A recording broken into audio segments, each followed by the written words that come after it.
Patuloy na umiiral itong southwest monsoon o habagat dito sa may kanlurang bahagi ng Visayas at Mindanao. Mataas ho ang tsansa ng mga kalat-kalat na mga pag-ulan sa bahagi ng Palawan, Western Visayas, Negros Island region, pati na rin sa may Zamboanga Peninsula at sa Northern Mindanao.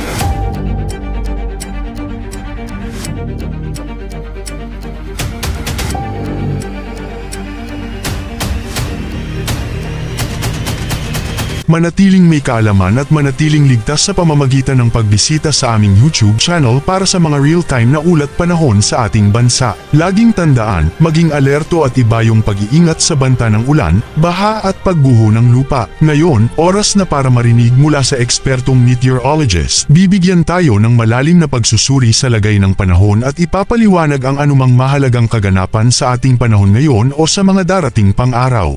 At para sa magiging lagay ng ating panahon dito sa Metro Manila, pati na rin sa nalalabing bahagi pa ng Luzon, bahagyang maulap hanggang sa maulap ang ating kalangitan na kung saan may mga tsansa pa rin po tayo ng mga pulupunong pag-ulan, mga pagkidlat at pagkulog, dala naman localized thunderstorm.